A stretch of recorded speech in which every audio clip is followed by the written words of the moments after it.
사랑하는 시니어인 구독자 여러분, 안녕하세요. 혹시 지금 여러분들 중에 이런 생각을 하고 계신 분이 계신가요? 내 인생은 이미 늦었어. 나는 너무 많은 실수를 했어. 하나님께서 나 같은 사람을 어떻게 쓰시겠어? 그런데 여러분, 다윗이라는 사람을 아십니까? 그는 왕이었고 시인이었고 용사였습니다. 하지만 그는 동시에 간음을 저질렀고 살인을 사주했으며 자녀 교육에 실패한 아버지였습니다. 그런데도 성경은 그를 하나님의 마음에 합한 사람이라고 부릅니다. 어떻게 이것이 가능할까요? 오늘 우리는 다윗의 삶을 통해 지금 고독과 실패, 좌절과 고난 속에서 힘겨운 시간을 보내고 계신 분들에게 깊은 위로와 새로운 희망을 전해드리고자 합니다. 그럼 지금부터 다윗의 삶 속으로 천천히 걸어 들어가 보겠습니다. 보잘것없는 시작. 들판의 목동. 다윗의 이야기는 베들레헴의 한 들판에서 시작됩니다. 그는 이새의 8 아들 중 막내였습니다. 형들이 모두 집에 있을 때 다윗만은 양떼를 돌보기 위해 들판으로 보내졌습니다. 그러던 어느 날 선지자 사무엘이 이새의 집에 와서 차기 왕에게 기름을 부으러 왔다고 했을 때 이새는 7 아들을 데려왔지만 다윗은 부르지도 않았습니다. 아버지조차 다윗을 중요하게 여기지 않았던 것입니다. 여러분, 혹시 지금 이런 기분을 느끼고 계시지는 않으신가요? 다른 사람들은 모두 중요해 보이는데 나만 잊혀진 존재 같다는 느낌. 가족 모임에서도 교회에서도 사회에서도 나는 그저 보이지 않는 사람 같다는 생각이 들 때가 있지 않으십니까?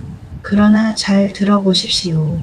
사람들이 다윗을 잊었을 때 하나님은 그를 기억하고 계셨습니다. 사무엘이 아직 남은 아들이 없느냐라고 물었을 때 이새는 어쩔 수 없이 이렇게 대답합니다. 아직 막내가 있는데 양을 치고 있습니다.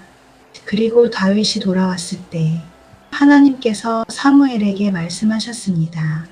네가 그니라. 일어나 그에게 기름을 부으라.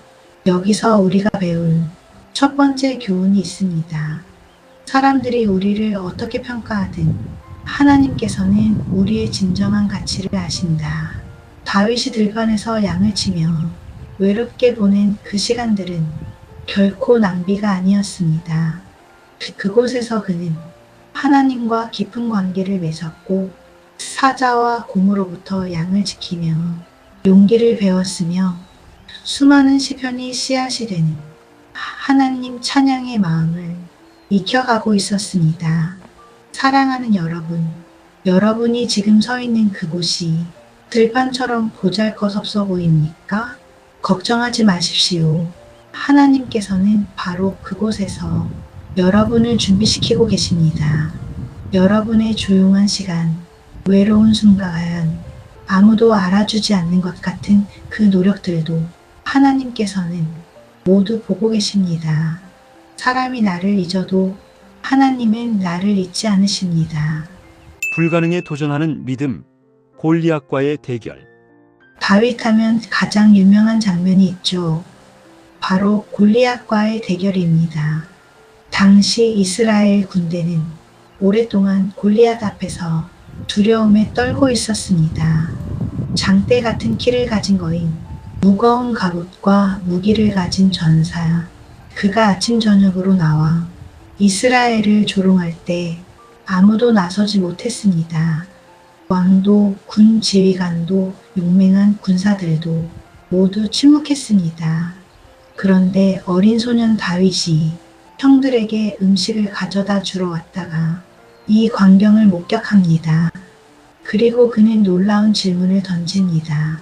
이 할례 받지 않은 블레셋 사람이 누구이기에 살아계신 하나님의 군대를 모욕하느냐? 여러분, 이 질문을 주목해 보십시오. 다윗은 골리앗만 보지 않았습니다. 그는 하나님을 보았습니다. 다른 사람들은 골리앗이 너무 커서 이길 수 없다고 말했지만 다윗은 하나님이 너무 크셔서 골리앗이 이룰 수밖에 없다고 믿었습니다. 사울 왕이 다윗에게 말합니다. 내가 가서 저 블레셋 사람과 싸울 수 없으리니 너는 소년이요. 그는 어려서부터 용사임이니라. 하지만 다윗은 자신의 과거 경험을 이야기합니다. 양을 치다가 사자와 곰이 나타났을 때 하나님께서 자신을 구원하셨다고 말입니다. 여호와께서 나를 사자의 발톱과 곰의 발톱에서 건져내셨은즉 나를 이 블레셋 사람의 손에서도 건져내시리이다. 여기에 우리가 배워야 할 두 번째 교훈이 있습니다. 우리의 과거 경험 속에서 하나님의 신실하심을 기억하는 것. 사랑하는 여러분, 여러분은 긴 인생을 살아오면서 얼마나 많은 위기를 겪으셨습니까? 질병도 있었고, 경제적 어려움도 있었고, 관계의 아픔도 있었을 것입니다. 그런데 지금 여러분이 여기 계시다는 사실 자체가 하나님께서 여러분을 지켜오셨다는 증거입니다. 다윗은 5개의 매끈한 돌을 골랐습니다. 그리고 물매를 들고 골리앗에게 나아갔습니다. 골리앗은 다윗을 보고 비웃었습니다. 내가 나를 개로 여기고 막대기를 가지고 내게 나아왔느냐? 그러나 다윗의 대답을 들어보십시오. 너는 칼과 창과 단창으로 내게 나아오거니와 나는 만군의 여호와의 이름 곧 네가 모욕하는 이스라엘 군대의 하나님의 이름으로 내게 나아가노라. 오늘 여호와께서 너를 내 손에 넘기시리니 다윗은 자신의 무기가 아니라 하나님의 이름을 의지했습니다. 그리고 우리가 아는 것처럼 돌 한 개가 골리앗의 이마에 박혔고 거인은 쓰러졌습니다. 여러분 앞에도 골리앗처럼 보이는 문제들이 있지 않습니까? 건강 문제일 수도 있고 자녀 문제일 수도 있고 경제적 어려움일 수도 있습니다. 그러나 기억하십시오. 문제의 크기가 아니라 우리가 의지하는 하나님의 크기가 중요합니다. 시련 속에서 배우는 인내, 사울의 추격. 골리앗을 물리친 후 다윗의 인생이 순탄했을까요? 아니요. 오히려 그 반대였습니다. 그의 승리는 사울 왕의 질투를 불러일으켰고 이후 오랜 세월 동안 다윗은 도망자로 살아야 했습니다. 사무엘상 18장을 보면 다윗이 전쟁에서 돌아올 때 여인들이 노래했습니다. 사울은 천천을 죽였고 다윗은 만만을 죽였도다. 이 노래를 들은 사울은 심히 분노했습니다. 다윗에게는 만만을 돌리고 내게는 천천만 돌리니 그가 더 얻을 것이 나라 외에 무엇이냐. 그날 이후 사울은 다윗을 죽이려 했습니다. 다윗은 광야로 산으로 골짜기로 도망 다녀야 했습니다. 때로는 굶주렸고 때로는 절망했습니다. 그는 적국인 블레셋 땅으로 도망가야 할 만큼 궁지에 몰리기도 했습니다. 그런데 여기서 우리가 주목해야 할 것이 있습니다. 다윗에게는 사울을 죽일 기회가 2번이나 있었다는 것입니다. 한 번은 엔게디 굴에서였고 한 번은 사울이 잠든 진영에서였습니다. 다윗의 부하들은 말했습니다. 하나님께서 당신의 원수를 당신의 손에 넘기셨습니다. 지금이 기회입니다. 그러나 다윗은 거절합니다. 내가 손을 들어 여호와의 기름 부음 받은 자를 치는 것을 여호와께서 금하시기를 원하노라. 사랑하는 여러분, 이것이 얼마나 놀라운 태도입니까? 다윗은 부당하게 고난을 당하고 있었습니다. 그에게는 복수할 정당한 이유가 있었고 기회도 있었습니다. 그러나 그는 하나님의 때를 기다렸습니다. 여기에 3번째 교훈이 있습니다.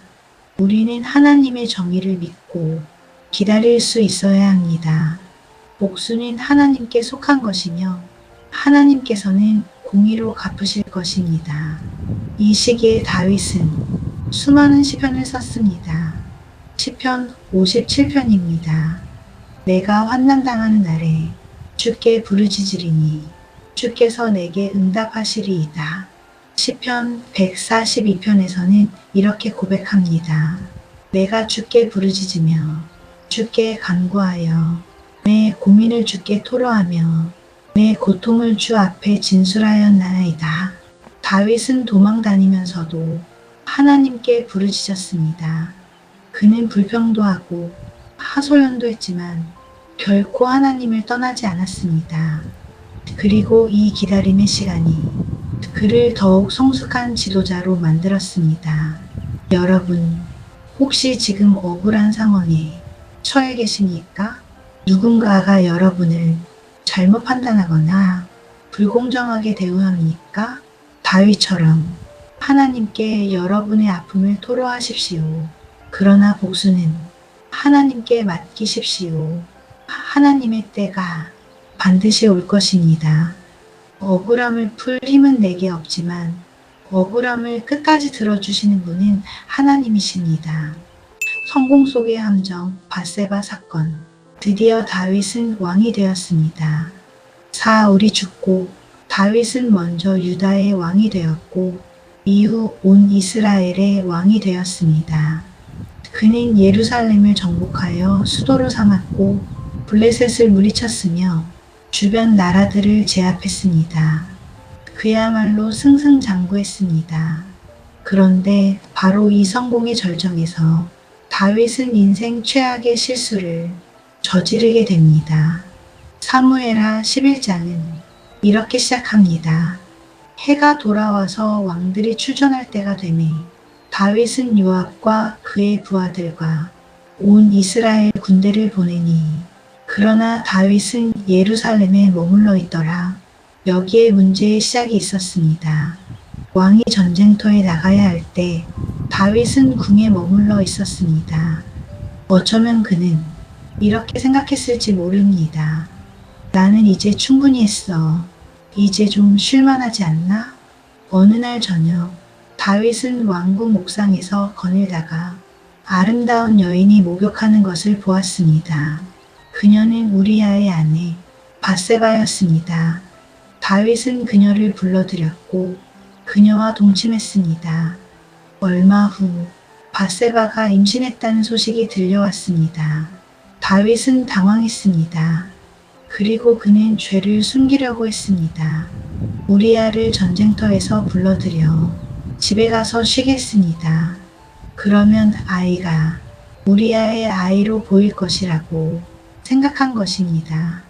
그러나 충직한 군인 우리아는 동료들이 전쟁터에 있는데 자기만 편안하게 집에 갈 수 없다며 왕궁 문 앞에서 잤습니다. 다윗의 계획은 실패했습니다. 그러자 다윗은 더 끔찍한 결정을 내립니다. 우리아를 전쟁의 가장 위험한 자리로 보내 죽게 만들었던 것입니다. 가는 죄에 살인죄까지 더한 셈이었습니다. 사랑하는 여러분, 이 이야기는 우리에게 네 번째 중요한 교훈을 줍니다. 성공했을 때가 가장 위험할 때입니다. 우리가 영적으로 방심할 때, 우리가 하나님 없이도 할 수 있다고 생각할 때, 그때가 가장 위험한 순간입니다. 다윗의 죄는 우연이 아니었습니다. 그것은 작은 방심에서 시작되었습니다. 전쟁터에 나가지 않은 것, 자신의 욕망을 절제하지 못한 것, 첫 번째 죄를 숨기려다 더 큰 죄를 범하는 선택. 그리고 여기서 우리는 죄의 본질을 봅니다. 죄는 눈덩이처럼 커집니다. 작은 거짓말이 큰 속임수가 되고 순간의 욕망이 인생을 파괴하는 결과를 낳습니다. 넘어진 자리보다 더 위험한 것은 넘어진 줄 모르고 서 있다고 생각하는 마음입니다. 진정한 회개. 다윗은 자신의 죄를 숨기려 했습니다. 그리고 한동안 아무 일 없는 것처럼 지냈습니다. 밧세바는 왕비가 되었고 아이도 태어났습니다. 겉으로는 모든 것이 정상으로 보였습니다. 그러나 하나님께서는 침묵하지 않으셨습니다. 하나님은 선지자 나단을 다윗에게 보내십니다. 나단은 다윗에게 비유로 말합니다. 어떤 부자가 있었는데 그에게는 양이 매우 많았습니다. 그런데 손님을 대접해야 할 일이 생겼을 때 그는 자기 양을 잡지 않고 가난한 이웃의 단 한 마리 양을 빼앗아 잡았습니다. 다윗은 크게 화를 내며 말합니다. 그 사람은 마땅히 죽어야 하리라. 그때 나단이 말합니다. 당신이 그 사람이라. 그 순간 다윗은 자신의 죄를 직면합니다. 그리고 그는 변명하지 않았습니다. 책임을 다른 곳으로 돌리지도 않았습니다. 그는 단순하고 솔직하게 고백합니다. 내가 여호와께 죄를 범하였나이다. 이것이 바로 우리가 배워야 할 5번째 교훈입니다. 진정한 회개에는 변명이 없다. 진정한 회개는 자신의 죄를 있는 그대로 인정하는 것입니다. 다윗은 시편 51편을 썼습니다. 이 시편은 역사상 가장 깊고 아름다운 회개의 기도 중 하나입니다. 하나님이여 주의 인자를 따라 내게 은혜를 베푸시며 주의 많은 긍휼을 따라 내 죄악을 지워주소서. 나의 죄악을 말갛게 씻으시며 나의 죄를 깨끗이 제하소서. 물은 나는 내 죄가를 아오니 내 죄가 항상 내 앞에 있나이다. 내가 주께만 범죄하여 주의 목전에 악을 행하였사오니. 다윗은 하나님께만 죄를 지었다고 말합니다. 우리아에게, 밧세바에게, 백성들에게 죄를 지었지만 궁극적으로는 하나님께 죄를 범한 것임을 인정했습니다. 그리고 그는 이렇게 계속 기도합니다. 하나님이여 내 속에 정한 마음을 창조하시고 내 안에 정직한 영을 새롭게 하소서. 나를 주 앞에서 쫓아내지 마시며 주의 성령을 내게서 거두지 마소서. 사랑하는 여러분, 다윗은 벌을 피하려고 하지 않았습니다. 그는 용서를 구했습니다. 다시 깨끗해지기를 원했습니다. 하나님과의 관계가 회복되기를 간절히 바랐습니다. 그리고 하나님께서는 그를 용서하셨습니다. 물론 죄의 결과는 남았습니다. 다윗과 밧세바의 첫 아들은 죽었고 나단이 예언한 대로 다윗의 집에는 칼이 떠나지 않았습니다. 자녀들 사이에 비극이 일어나기도 했습니다. 하지만 하나님께서는 다윗을 버리지 않으셨습니다. 다윗과 밧세바 사이에서 태어난 둘째 아들 솔로몬을 통해 하나님의 역사는 계속되었고 그 혈통을 통해 마침내 우리 구주 예수 그리스도께서 오시게 됩니다. 여러분, 혹시 과거에 지은 죄 때문에 고통받고 계십니까? 자신이 너무 더럽고 부족해서 하나님께 나아갈 수 없다고 생각하십니까? 다윗의 이야기를 기억하십시오. 간음하고 살인한 다윗도 하나님께 돌아왔을 때 용서를 받았습니다. 문제는 우리가 얼마나 많은 죄를 지었느냐가 아니라 그 죄를 어떻게 다루느냐입니다. 숨기고 변명합니까? 아니면 솔직하게 고백하고 회개합니까? 죄보다 더 큰 것은 하나님의 용서입니다. 아버지로서의 실패와 아픔, 압살롬의 반역. 다윗의 인생에서 또 하나의 큰 아픔은 자녀들과의 관계였습니다. 특히 아들 압살롬의 이야기는 많은 부모님의 마음을 아프게 만드는 장면입니다. 다윗의 아들 암논이 이복 누이 다말을 범했습니다. 다윗은 심히 노했지만 암논을 제대로 징계하지 않았습니다. 그러자 다말의 친오빠 압살롬은 2년을 기다린 후 직접 암논을 죽여 복수했고 그 후 도망쳐서 몇 년 동안 타국에서 지내야 했습니다. 다윗은 압살롬을 그리워했지만 그를 제대로 대면하지 못했습니다. 압살롬이 예루살렘으로 돌아온 후에도 오랫동안 아버지를 만나지 못했습니다. 부자 사이에 마음의 벽이 너무 높았던 것입니다. 결국 압살롬은 반역을 일으킵니다. 그는 은밀히 사람들의 마음을 자기 쪽으로 돌려 자신을 따르게 했고 헤브론에서 스스로 왕이라 선포했습니다. 다윗은 예루살렘에서 맨발로 도망쳐야 했습니다. 한때 그렇게 강력했던 다윗 왕이 이제는 늙어서 맨발로 감람산을 올라가며 울고 있습니다. 머리를 가리고 울면서 올라갑니다.